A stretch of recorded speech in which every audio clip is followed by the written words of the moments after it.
Oke, Assalamualaikum warahmatullahi wabarakatuh. Selamat pagi. Sehat semua? Senang atau tidak hari ini? Senang separuh, yang tidak separuh. Mas kali juga senang aja. Oke, hari ini kita akan diskusi di pelajaran bahasa Indonesia. Sebelum kita memulai diskusi kita pada hari ini, kita baca basmalah bersama-sama dan nanti diskusinya berjalan dengan lancar dan bermanfaat untuk kita semuanya. Oke, baca basmalah bersama-sama. Bismillahirrahmanirrahim. Oke, semoga nanti diskusinya berjalan lancar dan kalian bisa memahami dan juga presentasi. Oke, sekarang kita kuis untuk mencairkan suasana dan membakar semangat kalian. Oke, kelompok 1 mau pilih nomor berapa? Berapa? 13. Kurang 5 poin. Biasanya harus semangat ya kayak gini. Karena Aziz bikin kelompok Oh dia. iya. Depan. Kemarin saya sudah membagi beberapa kelompok dan setiap kelompok sudah punya materi sendiri-sendiri yang akan dipaparkan dan didiskusikan dengan teman-temannya. Itu ya. Kelompok 1 udah ready? Sudah siap ya? Tadi malam sudah kirim PPT ke saya dan sekarang sudah siap untuk maju memaparkan hasil diskusi kelompoknya kemarin. Oke, silakan kelompok 1 bisa menempati kursi panas, bukan panas ya, kursi tersebar di depan. Yuk, kelompok 1 Kara, Arjuna, Pablo, Aira, Jihan. Kelompok yang lain silakan dipersiapkan pertanyaannya. Nanti jika ada yang mau ditanyakan di sesi tanya jawab. Oke? Saya persilakan untuk kelompok 1 yang tidak seperti moderator. Aku. Kara. Oke, jadi yang lain yang menanya aja. Monggo silakan kelompok 1 untuk presentasi, yang lain silakan diperhatikan. Assalamualaikum warahmatullahi wabarakatuh. Waalaikumsalam warahmatullahi wabarakatuh. Perkenalkan, saya dari kelompok 1. Kami berdiri di sini untuk mempresentasikan teks hikayat. Karakteristik teks hikayat akan dibaca oleh Pablo. Karakteristik budaya 1. Visi kisah kehidupan lingkungan istana atau sikap kepahlawanan tokoh-tokoh istana sentris. 2. Banyak peristiwa yang berhubungan dengan nilai-nilai Islam atau dihubungkan dengan peristiwa sejarah tertentu. 3. Nama tokoh dipengaruhi oleh nama-nama Arab. 4. Ditemukan tokoh dengan karakter di luar batas kewajaran karakter manusia pada umumnya. 5. Tidak ada pembagian bab atau judul. 6. Juru cerita tidak pernah disebutkan secara eksplisit anonim. 7. Sulit membedakan peristiwa yang nyata dan peristiwa yang imaginasi. 8. Banyak menggunakan kosakata yang kini tidak lagi digunakan dalam keseharian. Selanjutnya, jenis teks hikayat akan dibaca oleh saya. Jenis-jenis hikayat ada 4. 1. Hikayat Melayu asli. Contoh, hikayat Terbuah, hikayat dunia bangsawan, hikayat Langit Birman, hikayat Mesir. 2. Hikayat Jawa. Contoh, hikayat Langit Semira, hikayat Superman Pari, hikayat Indra Jaya. 3. Hikayat India. Contoh, hikayat Irama, hikayat Perang Pandawa, hikayat Rakatulilo, hikayat Bintang Bumi. 4. Hikayat Arab. Contoh, hikayat Seribu Satu Malam, hikayat Aljabar dan 40 Pencuri, hikayat Aladdin. Selanjutnya ada juga struktur teks hikayat akan dibaca oleh Jihan. Struktur teks hikayat ada 3, yaitu 1. Orientasi, mengenal latar, tokoh dan kisah, baik dari segi waktu, tempat maupun peristiwa. Bagian orientasi biasanya juga memiliki beberapa adegan dan menjelaskan hubungan antar tokoh. 2. Komplikasi, bagian mana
Jadi jenis-jenis hikayat itu terbagi menjadi 4 ya. Ada hikayat Melayu asli, hikayat Jawa, hikayat India, dan hikayat Arab.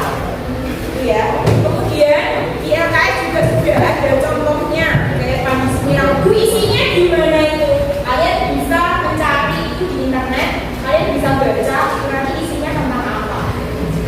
Nah, ada yang mau saya tambahkan di sini yang di LKS kalian tidak ada, yaitu bentuk-bentuk hikayat. Kalau ini tadi kan jenis ya, sekarang bentuk hikayat.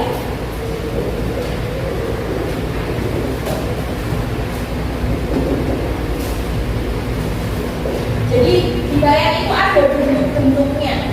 Yang pertama, cerita rakyat. Ini boleh ditulis karena di LKS saya tidak ada.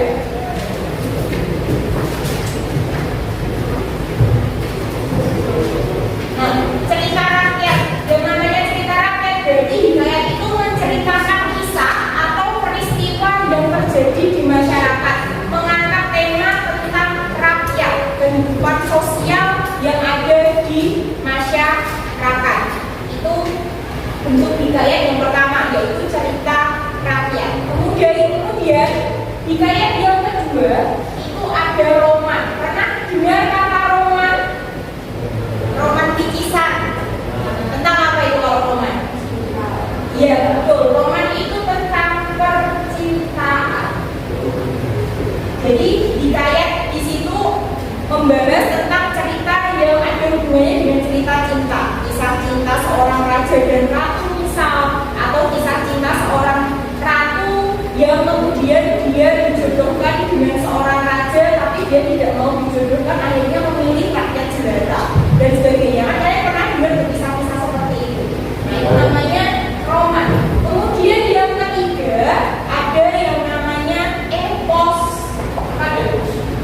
Epos ya, bukan epos. Epos apa itu? Epos tentang apa? Legenda.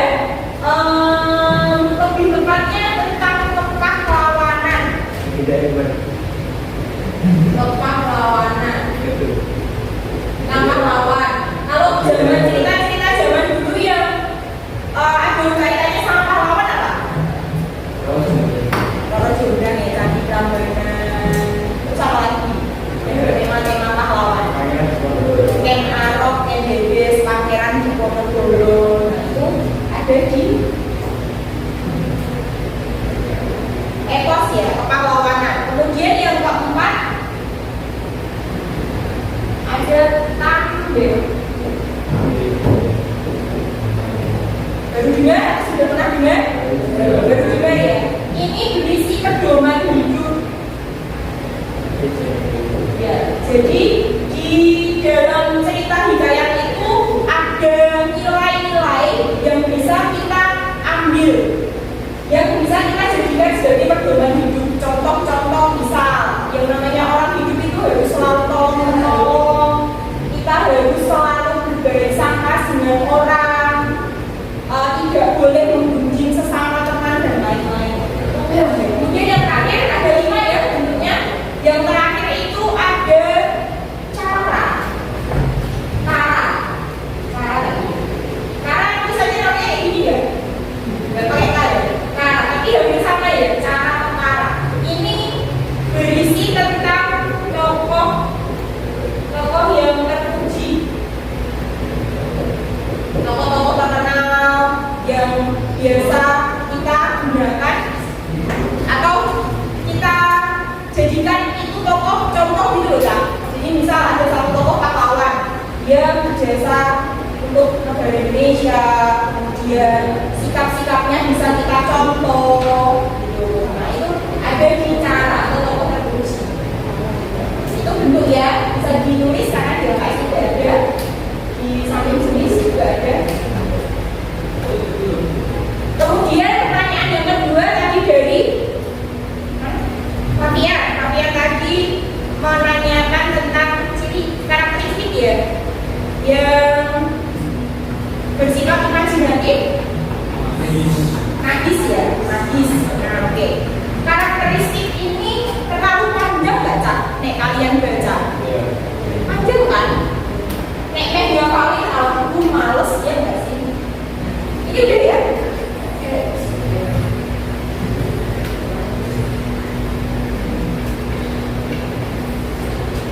Nah, karakteristik atau ciri-ciri ini bisa disingkat atau lebih gampangnya. Nanti kalian belajar ada beberapa istilah. Yang pertama, di sini ada yang di luar nalar. Ini yang istana sentris ya. Kalau istana sentris ya, sini ya. Yang pertama itu ada kita tulis istana sentris. Artinya apa? Berarti yang dibahas tentang kehidupan lingkungan istana. Kemudian ada lagi kemustahilan. Ingat cerita dalam hikayat itu kebanyakan mustahil. Kenapa mustahil? Kenapa? Kenapa cerita hikayat mustahil? Fiksi. Fiksi. Kalau tidak masuk akal fiksi gitu karena mustahil. Kemudian yang ketiga itu ada anonim. Apa itu anonim? Anonim lawan kata. Anonim bukan anonim. Anonim apa? Persamaan kata itu sinonim. Ayo. Anonim apa itu? Judul cerita tidak pernah disebutkan secara eksplisit. Judul cerita atau penulisnya itu biasanya tidak dijelaskan di karya siapa, itu biasanya tidak secara eksplisit dijelaskan. Makanya hikayat itu dikatakan sebagai anonim. Beda dengan karangan-karangan yang lain, misal novel, nanti kan jelas tuh ditulis oleh siapa, ya kan? Tapi kalau hikayat berbeda. Kemudian kesaktian. Kenapa sakti? Kenapa di hikayat dikatakan ada ciri khasnya kesaktian? Ada hubungannya sama yang ditanyakan kelompok 3. Kelompok 4. Magis, kesaktian. Contohnya tadi apa Pak Bro? Yang kamu contohkan tadi? Apa tadi? Yang dicontohkan? Contohnya apa lagi? Lupa Bu, iya. Contohnya apa? Oh, tadi apa contohnya? Apa karena contohnya? Nah, mengubah wujud. Ya, misal tongkat bisa berubah jadi ular, ya kan? Terus kemudian pohon bisa berbicara. Kemudian ada manusia yang punya kekuatan untuk berbicara dengan binatang. Nah, itu namanya kesaktian. Ya kan? Kamu bisa? Orang bisa belajar. Namanya kesaktian. Karena saya juga selain kan bener kok yang bisa berbicara dengan hewan kok yang lain. Ismail aja. Oh iya Ismail. Mas Sulaiman.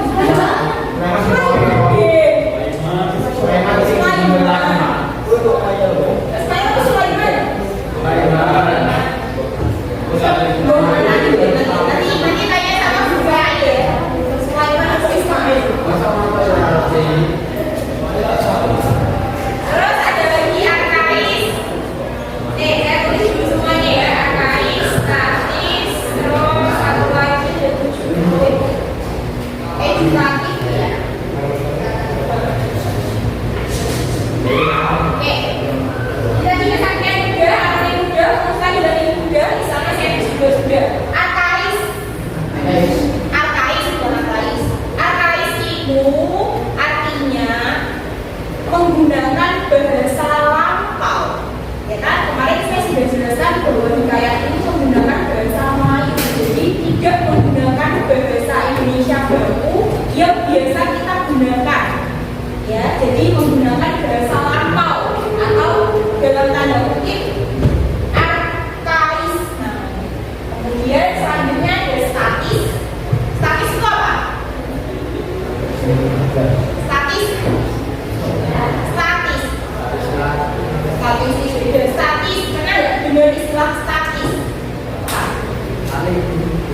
ada strukturnya tadi, ada abstrak, ada apa komunikasi, resolusi, kode dan lain-lain.